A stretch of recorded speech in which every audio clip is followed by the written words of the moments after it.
뭐? 노인네? 너 지금 말 다 했어? 노인네를 노인네라고 표현한 게 잘못은 아니잖아요. 바로 앞에서 얘기한 것도 아니고 그냥 저희끼리 얘기하던 중에 나온 말이에요. 내가 여기 온 지 얼마나 됐다고 벌써 날 짐짝 취급이야. 예전에 잘해줄 때는 아버님 하더니 넌 네 아내가 그런 말 하는데 뭐라고 하지는 못할 망정 그걸 듣고만 있어. 저희 재산 다 날라가게 생겼는데 여기서 그런 말이 무슨 의미가 있어요. 막말로 아버지 때문에 지금 이 지경 이 꼴이 된 거잖아요. 이제껏 내 덕에 잘 살았던 시절들은 까맣게 잊어버렸어. 왜 또 과거를 들먹이세요? 중요한 건 지금이잖아요. 지금 저희가 아버지 때문에 얼마나 스트레스 받는 줄 아세요? 내가 너네 집 잠깐 머무르는 거 말고 너네한테 피해주는 거 있어. 그냥 쫄딱 망한 거 자체가 피해죠. 그동안 아버지한테 받던 거 한 번에 끊겨서 저희도 힘들다고요. 그러게 누가 벌이에 맞지 않게 생활하래. 그럴 거면 처음부터 저희 도와주지 말았어야죠. 그래도 이놈이. 그래. 네 마음 잘 알았다. 방금 대화 속 주인공 70세 김정배 할아버지와 그의 아들 김주영입니다. 김씨 할아버지는 얼마 전 사업이 망해 원래 살던 집까지 팔아 아들 집에 잠깐 머물고 있었습니다. 그러던 중 잠이 오지 않는 새벽에 우연히 아들과 며느리의 대화 소리를 듣고 분노했습니다. 아들과 며느리는 김씨 할아버지를 노인네라고 칭하며 언제 내쫓을지 궁리를 하고 있었기 때문이었습니다. 아들은 김씨가 망하고 며느리의 말에 꼼짝도 못하는 듯 싶었고, 며느리는 김씨를 빨리 내쫓지 않으면 이혼할 거라고 아들에게 엄포를 놓았습니다. 김씨는 서글펐습니다. 김씨의 사업이 잘 될 때는 아버님 하며 생일도 챙겨주고 전화도 자주 왔었던 며느리였기 때문이었습니다. 돈 있을 때와 없을 때의 태도가 달라진 걸 보고 이내 김씨의 감정은 분노로 바뀌었습니다. 그리고 이내 대화에 끼어들어 김씨는 그런 아들 며느리에게 화를 냈습니다. 하지만 아들 며느리는 그런 말을 하고도 김씨에게 미안하다고 말하기는커녕 김씨 때문에 자기들이 피해를 보고 있다는 듯 말하기 시작했습니다. 그리고 잘 좀 씻으세요. 거실에서도 아버님한테 나는 냄새가 안 빠지잖아요. 며느리는 김씨가 더는 재기불능이라고 생각했는지 이왕 말한 김에 그동안 속에만 담아두었던 막말을 또 하기 시작했습니다. 너네 괜히 눈치 보여서 화장실 잘 안 갔던 거다. 또 화장실 더럽게 해놨다고 뭐라 할까 봐. 내가 지금 무슨 행동을 하든 너네는 분명 꼬투리 잡을 게 분명하다. 짐은 당장 내일 비우마. 그리고 앞으로 오늘 일은 절대 잊지 않을 거야. 김씨는 그렇게 말하고 다시 방으로 들어가 짐을 챙기기 시작했습니다. 아들과 며느리는 김씨가 다음날 나갈 때 표정에 약간의 죄책감이 있는 듯 했지만 나가는 김씨를 붙잡지는 않았습니다. 과연 그간 김씨 할아버지와 아들 며느리 사이에는 어떤 일들이 있었을까요? 지금부터 그 이야기를 들려드리겠습니다. 김씨 할아버지는 어린 시절 가난한 집안의 둘째 아들로 태어났습니다. 김씨의 부모님은 첫째 아들 외에 다른 자식들은 학교를 보내줄 형편이 되지 못했습니다. 그렇게 김씨는 어릴 적부터 타지로 나가 돈을 벌기 시작했습니다. 김씨는 처음에는 부모님께 월급의 일부를 보내줬지만 이내 김씨의 부모님은 미안했는지 더 이상 돈을 보내지 말고 그 돈 차곡히 모아서 공부를 하라고 전했습니다. 김씨는 그런 부모님의 뜻대로 일을 하며 밤에는 공부를 하기 시작했습니다. 그렇게 김씨는 검정고시 시험을 보고 대학교에 진학했습니다.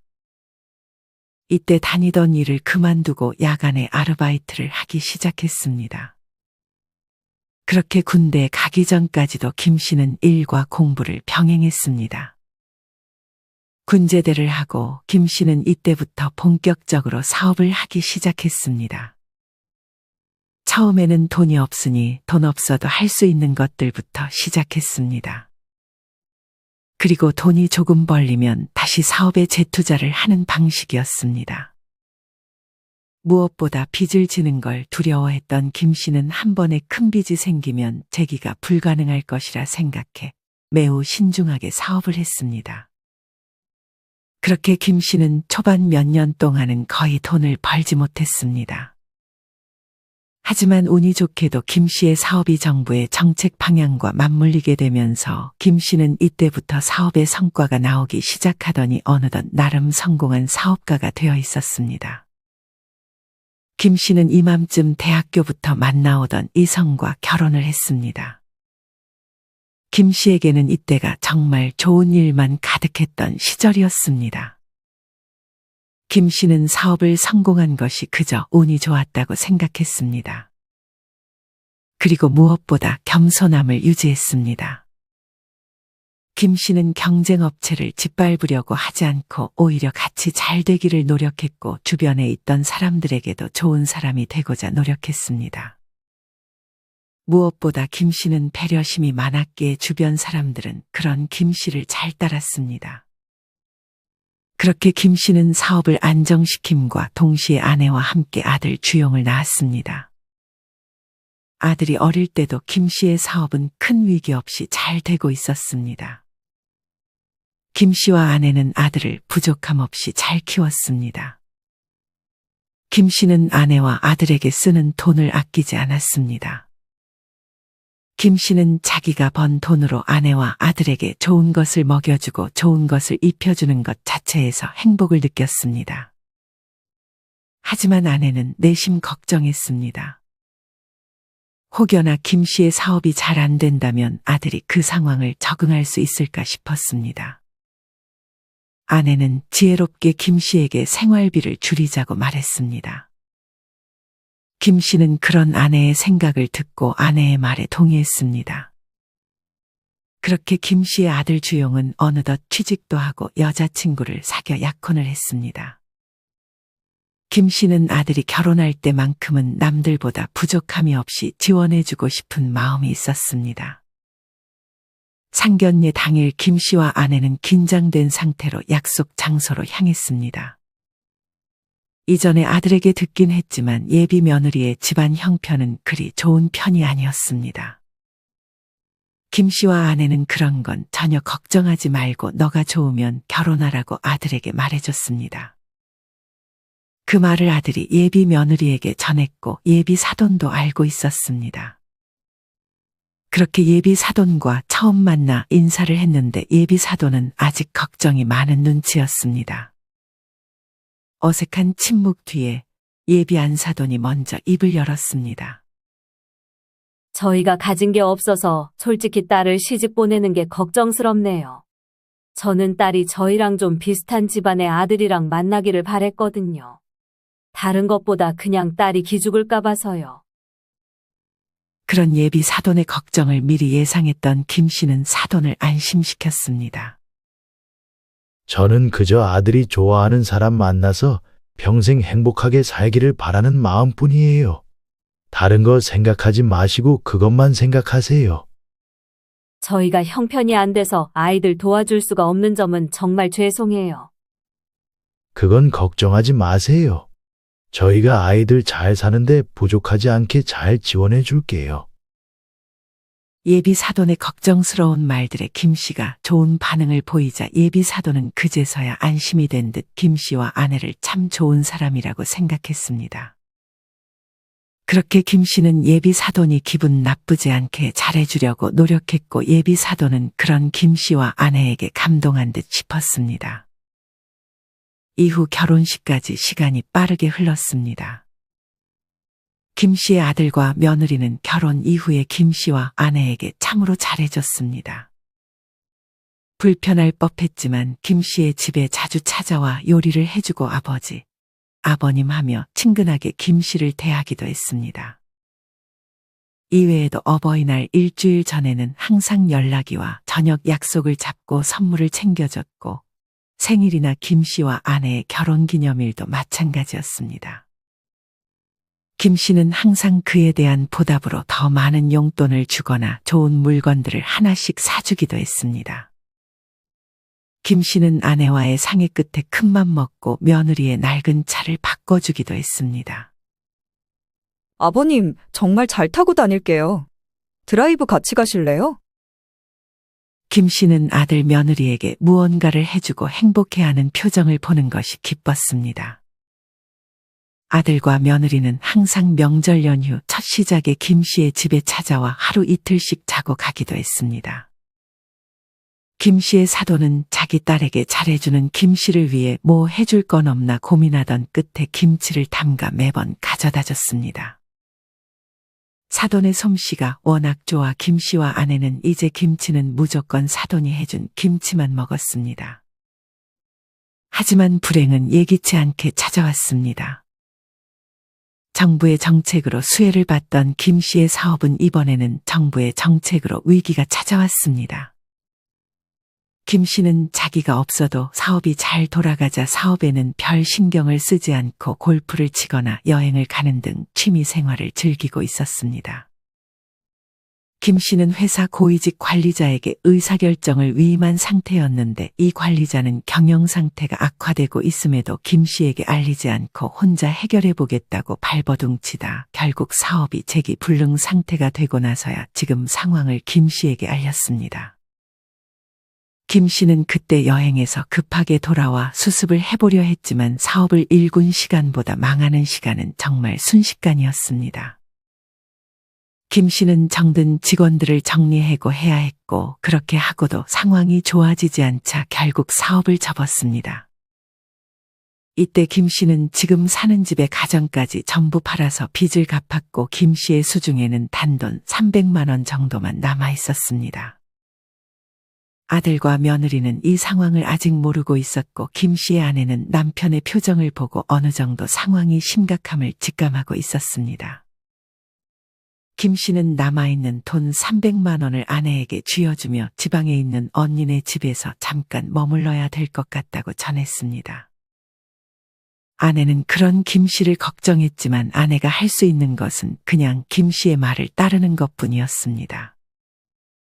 그렇게 김 씨는 집을 정리한 그날 현금 20여만 원을 가지고 모텔로 향했습니다. 김 씨가 지금 가진 거라고는 지금 입고 있는 옷과 약간의 현금 그리고 휴대전화뿐이었습니다.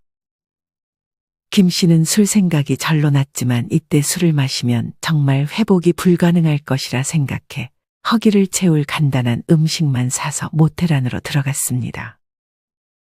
그동안 너무 못 먹어서 김 씨는 편의점에서 산 음식을 허겁지겁 먹기 시작했습니다. 그리고 배가 어느 정도 찾아 무서운 현실이 김 씨를 기다리고 있었습니다. 김 씨는 먹은 것을 치우지 않은 채 그대로 누웠습니다. 그러고는 한참 동안 멍하니 천장만 바라봤습니다.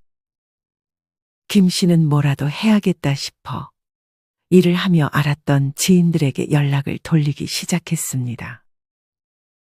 하지만 대부분 김 씨의 연락을 받지 않았고 심지어 김 씨의 연락처를 차단해 놓은 사람도 있었습니다.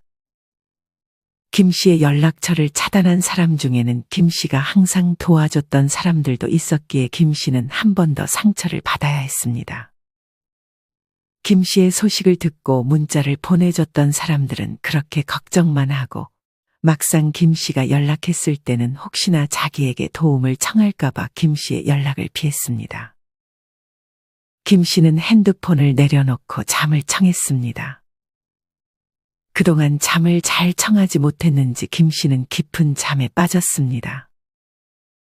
김 씨는 지금 사는 곳 주변에 형제가 없었고 그렇다고 지방으로 내려가고 싶지는 않고 다시 여기서 재기를 노렸습니다.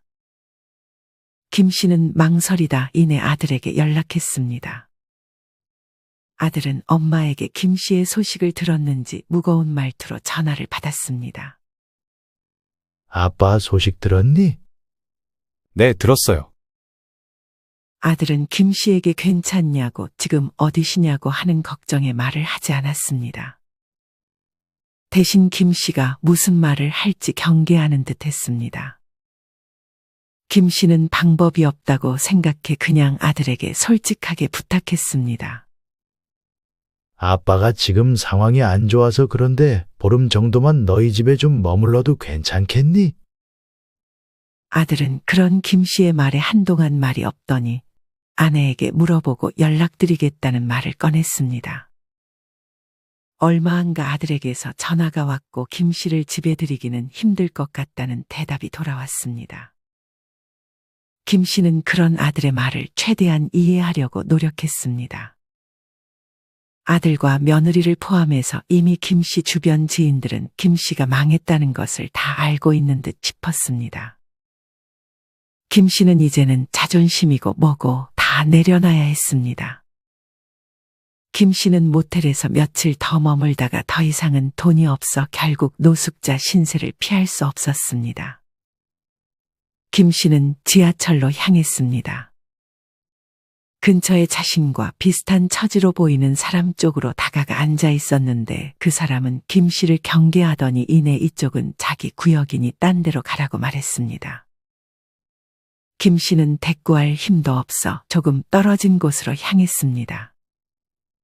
그곳에서 앉아 김 씨는 졸고 있었습니다. 그러던 중 앞에 돈을 담는 통을 놓았던 것도 아닌데 지나가던 사람들은 김 씨 앞에 1,000원짜리 지폐와 동전을 놓고 갔습니다.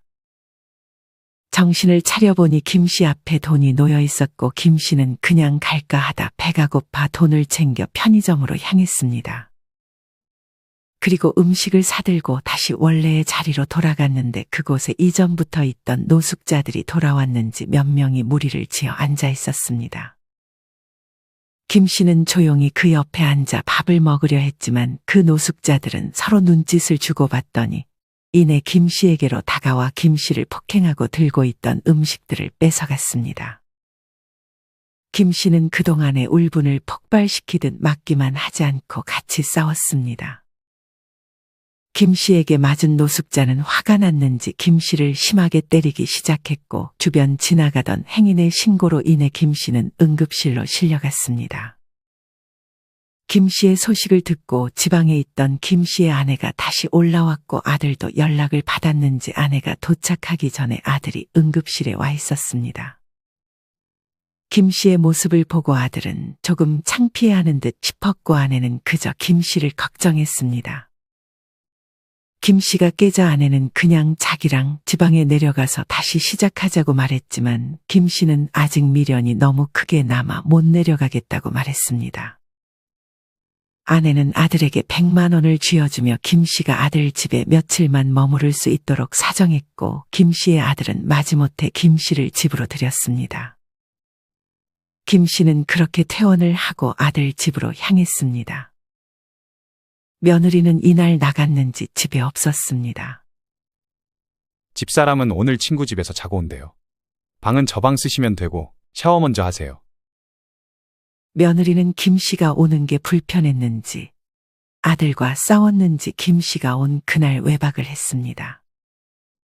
아들이 말해준 방은 창고로 쓰던 방인지 안 쓰는 물건들이 쌓여 있었고 무너지기라도 하면 크게 다칠 수도 있겠다 싶었습니다. 방에 있던 창문은 아주 작았고 햇볕에 먼지가 가득 보일 정도로 먼지도 많았습니다. 김 씨는 일단 화장실로 가 샤워를 했고 아들이 준 다 늘어난 티셔츠와 반바지를 입고 방으로 들어갔습니다. 그렇게 자려고 이불을 덮고 누웠는데 김 씨는 그 방의 분위기와 자기 앞에 닥친 현실이 참으로 무서웠습니다. 한참을 잠에 들지 못하고 뒤척이다 김 씨는 겨우 잠에 들었습니다. 이내 눈을 떠보니 거실에서 말소리가 들렸습니다. 화장실이 왜 이렇게 엉망이야? 어제 아버지가 늦게 샤워하셨는데 나도 화장실 상태를 이제야 봤어. 김 씨는 어제 샤워를 하고 청소한다고 청소했는데 며느리의 눈에는 별로 마음에 안 들었던 눈치였습니다. 그리고 왜 이렇게 냄새가 나? 무슨 냄새? 창문 열어놓을게. 정말 마음에 드는 게 없네. 김 씨는 처음 본 며느리의 예민함에 눈치가 보여 거실로 나가지도 못했습니다. 이날은 일요일이었어서 아들과 며느리 둘 다 나가지 않을 모양이었습니다. 김 씨는 화장실이 급했지만 1시간을 참다가 거실이 조금 잠잠해졌을 때 아주 조용히 방문을 열고 화장실로 향했습니다. 아들과 며느리는 조용히 거실에서 TV를 보고 있었습니다. 며느리는 무표정으로 김 씨에게 인사를 건넸고 아들도 안부를 전했습니다. 그렇게 아들은 점심은 시켜 먹자고 했고 같이 짜장면을 시켰습니다. 계산할 때가 되자 김 씨는 괜히 안절부절 못했습니다. 며느리는 그 모습이 보기가 싫었는지 약간 째려보는 듯 하더니 자기가 가서 결제했습니다. 그날 하루는 밥을 같이 먹고 이후에는 며느리가 아들에게 무슨 말을 했는지 자기들 밥 먹는 거 기다리지 말고 냉장고에서 반찬 꺼내서 먼저 먹으라고 아들이 말했습니다. 그렇게 아들과 며느리가 집에 있어도 김 씨는 눈치껏 저녁 시간이 되기 전에 미리 간단히 배를 채우고 아들 며느리가 밥을 먹을 때는 방에만 있었습니다. 어느 날은 김 씨가 자고 있는데 천장에서 물이 새고 있었습니다. 전날에 비가 왔는데 비 올 때마다 물이 새는 방인 듯 싶었습니다. 김 씨는 밑에 수건을 깔아놓거나 양동이를 놓아두긴 했지만 뚝뚝 떨어지는 소리에 잠도 설치고 이번 주에 비가 자주 올 것 같아 아들에게 조심스럽게 말했습니다. 방에 비가 새는데 이거 고쳐줄 수 있니? 아들은 그런 김 씨의 말에 알겠다며 조만간 사람을 부르겠다고 했지만 며칠이 지나도 아들은 사람을 부르지 않았고 김 씨는 그냥 물 새는 걸 무시하고 잠을 청해야 했습니다.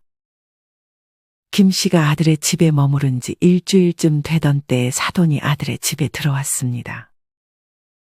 비밀번호를 누르고 들어오는 걸 보니 이전부터 자주 아들의 집에 찾아왔던 것 같았습니다. 그때 아들 며느리는 직장에 가 있었고 김 씨는 답답한 방에서 나와 거실 베란다 밖을 한없이 쳐다보고 있었습니다. 김 씨와 안 사돈은 서로를 보고 조금은 놀란 듯하며 어색하게 인사를 나눴습니다. 사돈의 손에는 김치통이 들려 있었습니다. 사돈은 김 씨에게 여긴 어쩐 일이냐고 물었습니다. 사돈의 표정을 보니 며느리가 사돈에게는 김 씨의 사정을 말하지 않은 듯 싶었습니다.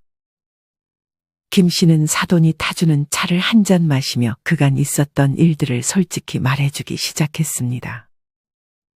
대신 아들과 며느리가 자기를 대하는 태도에 대한 말은 삼갔습니다. 사돈은 그런 김 씨의 말을 듣더니 김 씨를 위로해주고 밥 안 먹었으면 밥을 해주겠다며 요리를 하기 시작했습니다. 김 씨는 괜찮다고 했지만 김 씨의 몰골을 보니 밥을 굶은 듯 싶어서 사돈은 익숙하게 냉장고에서 재료를 꺼내 요리를 했습니다. 김 씨는 사돈이 가져온 김치까지 더해 맛있게 밥을 먹을 수 있었습니다.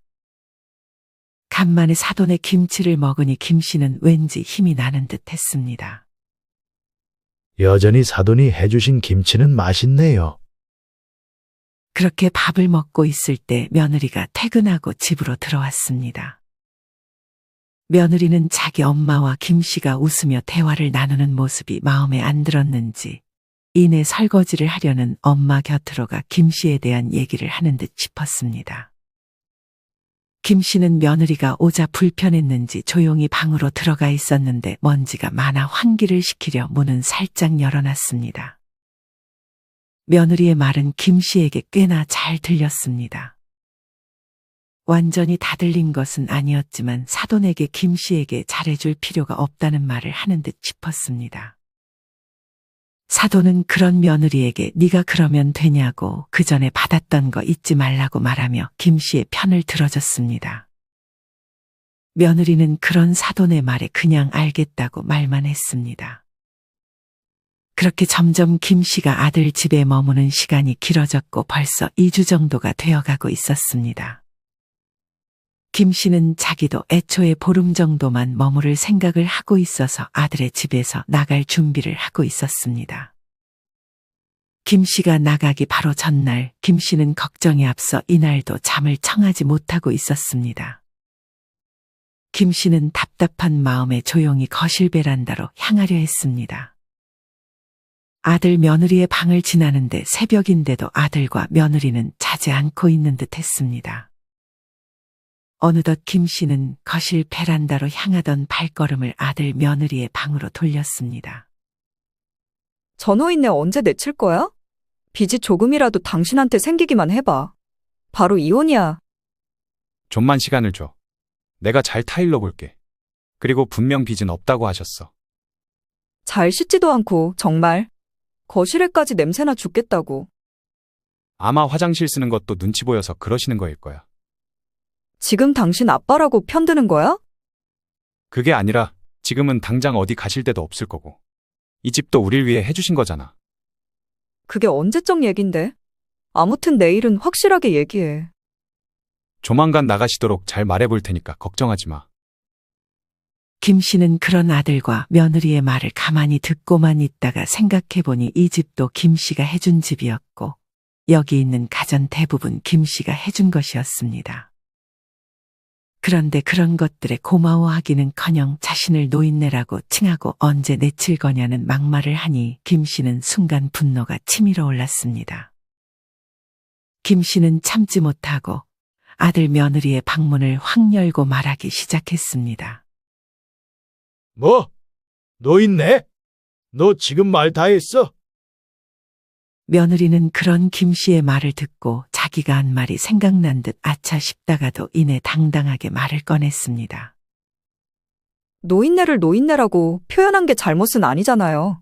바로 앞에서 얘기한 것도 아니고 그냥 저희끼리 얘기하던 중에 나온 말이에요. 내가 여기 온 지 얼마나 됐다고 벌써 날 짐짝 취급이야. 예전에 잘해줄 때는 아버님 하더니 넌 네 아내가 그런 말 하는데 뭐라고 하지는 못할 망정 그걸 듣고만 있어.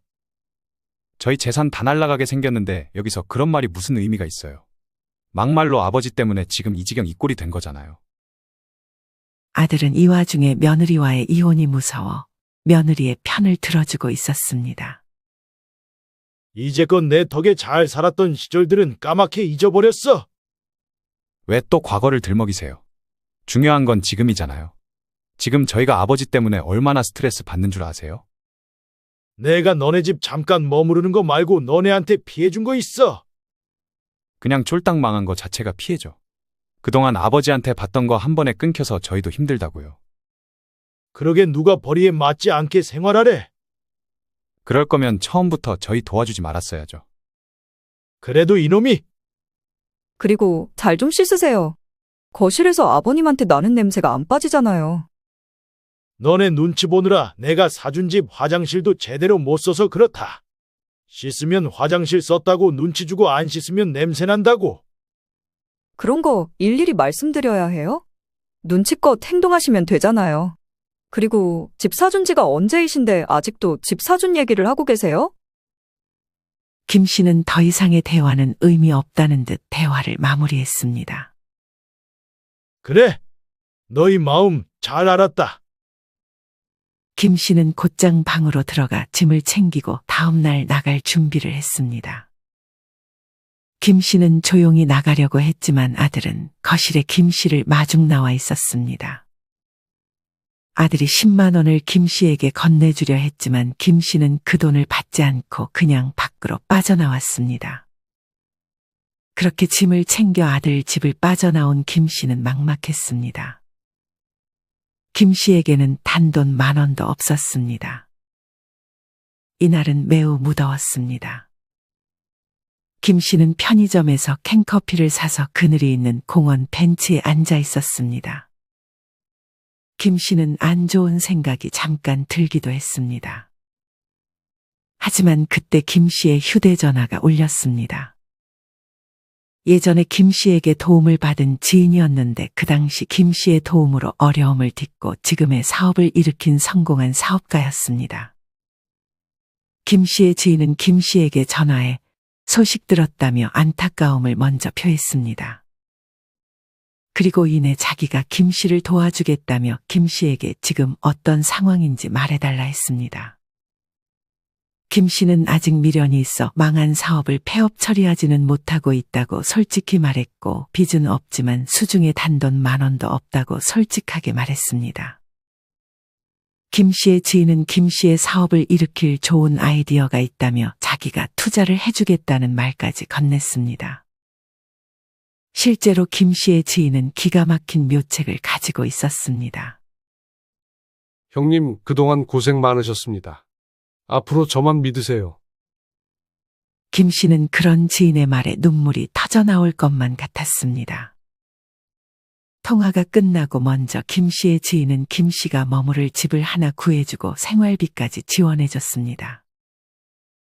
이내 지인의 아이디어대로 사업을 하나씩 손보기 시작했고 약속대로 지인은 직접 투자까지 해줬습니다.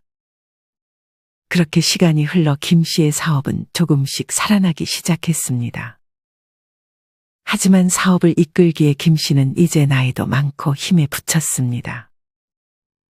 지인은 그런 김 씨에게 제안을 하나 했습니다. 지금 하는 사업을 넘겨주면 자기가 가지고 있는 건물을 김 씨에게 건네주고 지금 사는 집까지 계속 지원해주겠다고 했습니다.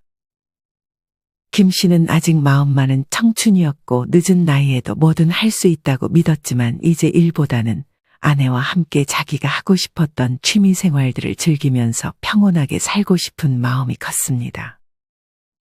김 씨는 지인에게 고맙다며 그렇게 하겠다는 말을 꺼냈습니다. 김 씨는 그렇게 건물에 세를 받으며 남은 노후를 보낼 수 있었습니다. 김 씨는 이 상황을 아내에게 알리고 아내를 다시 집으로 불러들일 수 있었습니다. 그동안 신세를 졌던 아내의 언니에게 생활비도 한꺼번에 보내줬습니다. 아내는 집에 도착하자마자 김 씨를 안아주며 고생 많았다는 말을 건넸습니다. 아내 앞에서 한 번도 울어본 적 없던 김 씨는 아내의 한마디에 그간 힘들었던 것들이 생각났는지 어린아이처럼 눈물을 흘리기 시작했습니다. 김 씨는 아내와 함께 예전처럼 데이트를 즐겼습니다. 자주 가던 식당에도 방문하고 즐겨가던 산책로를 돌며 많은 얘기를 했습니다. 하지만 불행히도 이맘쯤 김 씨의 아내에게 치매 증상이 보이기 시작했습니다. 아들과 며느리도 이내 김 씨의 소식을 접한 듯 싶었습니다. 하지만 자기들도 바로 김 씨에게 연락하기는 염치 없다고 생각했는지 한동안 김 씨에게 연락이 오지는 않았습니다. 김 씨의 삶이 좋아지고 그로부터 1년 뒤에 아들에게서 연락이 왔습니다. 아버지, 연락 자주 못 드려서 죄송했어요. 다시 잘 되셔서 다행이에요. 아들은 아무 일도 없었다는 듯이 뻔뻔하게 김 씨에게 전화의 말을 건넸습니다. 들어보니 건물이 있다고 하시던데 어디 쪽 건물이에요? 아들은 어떻게 알았는지 김 씨가 건물을 가지고 있다는 사실을 알고 있었고 뻔뻔스럽게 건물에 대한 정보를 알고 싶어하는 눈치였습니다. 네가 그걸 알아서 뭐하게? 김 씨는 퉁명스럽게 대답했습니다. 아들은 다시 한번 그때 일을 사과하며 급히 전화를 끊었습니다. 할아버지는 이맘쯤 건물을 팔 생각을 하고 있었습니다. 무엇보다 이 건물이 아들 며느리에게 가게 되는 것이 싫었습니다. 김 씨는 이 사실을 아내에게도 전했고 아내도 이맘쯤은 아들보다는 김 씨의 편이었어서 김 씨에게 그렇게 하라고 말했습니다. 김 씨는 아내가 허락하자마자 바로 건물을 처분했고 김 씨와 아내가 충분히 쓰고도 남을 돈 그리고 그동안 고마웠던 사돈에게 건넬 돈만 남기고 전부 기부를 할 계획을 하고 있었습니다. 아내도 김 씨가 기부를 하겠다고 하자 좋은 생각이라며 반겼습니다. 하지만 김 씨는 기부를 하기 전에 한 번만 더 아들과 며느리를 테스트해보고 싶었습니다. 그래도 아들이라고 조금은 물려줄 생각이 들었던 김 씨였습니다. 김 씨는 아들과 며느리에게 김 씨가 건물을 팔고 아직 기부를 하기 전이라는 정보를 흘렸습니다. 김 씨의 아들과 며느리는 그 재산이 다른 사람에게 가지 않고 자기에게 오도록 잔머리를 쓰려 했습니다. 아들과 며느리는 김 씨의 아내가 가장 걸림돌이라고 생각했습니다. 아들과 며느리는 김 씨를 찾아와 김 씨가 고생할 것을 걱정하는 척하며 김 씨 아내의 치매 증상을 과도하게 부풀려서 얘기하려 했고 요양원에 보내는 게 어떻겠냐고 말했습니다. 아들과 며느리는 김 씨가 아내를 얼마나 아끼는지 알지 못하는 듯 했습니다. 김 씨는 그런 아들과 며느리의 태도에 분노했습니다. 자신들의 생각에 김 씨가 따라주지 않자 이번에 며느리는 김 씨가 자기 엄마에게는 약하다는 점을 눈치채고 자기의 엄마를 이용하려 했습니다. 하지만 그 전에 이미 김 씨는 사돈을 찾아가 그간 있었던 일들을 전부 사돈에게 말하고 난 직후였습니다. 자기 딸이 그런 말이나 하고 앉아있자 사돈은 그런 딸을 아주 심하게 꾸짖고 김 씨를 찾아와 그 돈은 자식들 말고 전부 김 씨와 아내 본인들을 위해 쓰라는 말을 전했습니다. 며느리와 달리 안 사돈은 정말 좋은 사람이라고 김 씨는 느꼈습니다. 이내 아들은 모든 방법이 안 먹히자 김 씨가 기부하면 연을 끊을 거라고 했지만 김 씨는 그런 아들에게 자기는 이미 너랑 연을 끊었다는 말을 꺼냈습니다. 김 씨는 그렇게 기부하기로 했던 재산을 모두 기부했습니다. 김 씨는 기부 직후 사돈의 집을 찾아가 그간 김치를 너무 잘 먹었다며 김치 값이라며 돈을 받아달라고 했고 며느리 주지 말고 사돈 쓰고 싶은데 쓰라는 말을 전했습니다. 사돈도 그런 김 씨의 말에 고맙다고 말하며 김 씨의 마음을 받아줬습니다. 이후 김 씨와 아내는 아들과 며느리와는 연락하지 않았지만 사돈과는 좋은 관계를 유지했습니다. 김 씨는 앞으로 아들 며느리와의 관계가 어떻게 될지 알 수 없었지만 김 씨에게 이제 그건 별로 중요한 게 아니었습니다. 김 씨는 아내와 그리고 가끔 사돈과 좋은 관계를 유지하며 하고 싶었던 취미 생활을 즐기며 그렇게 평안하게 노후를 보내고 있습니다. 여러분은 이런 김 씨의 이야기를 어떻게 들으셨나요? 돈 있을 때와 없을 때 행동이 달라지는 자식과 며느리를 보며 참으로 힘든 시기를 보낸 김 씨에게 안타까움이 느껴짐과 동시에 그래도 말년에 다시 잘 풀려 다행이라는 생각이 듭니다. 물론 모든 자식들이 부모가 가지고 있는 재산에 따라 행동이 바뀌지는 않겠지만 부모가 가지고 있는 돈이 자식들의 행동에 영향을 준다는 사실은 부정하기 힘듭니다. 그러니 제가 자주 말씀드리지만 우리 부모님들 지금 가지고 있는 재산 꼭 손에 붙들고 죽을 때까지 자식들에게 효도를 받으셨으면 좋겠습니다. 여러분이 만약 김 씨였다면 가지고 있는 재산에 따라 행동이 달라지는 자식과 며느리 혹은 사위에게 어떻게 행동했을 것 같으신가요? 여러분의 자유로운 생각들을 댓글로 남겨주세요. 이상으로 오늘의 영상을 마치겠습니다. 우리 모든 구독자분들의 행복한 여생을 응원합니다. 다음에 더 좋은 내용으로 찾아뵙겠습니다. 감사합니다.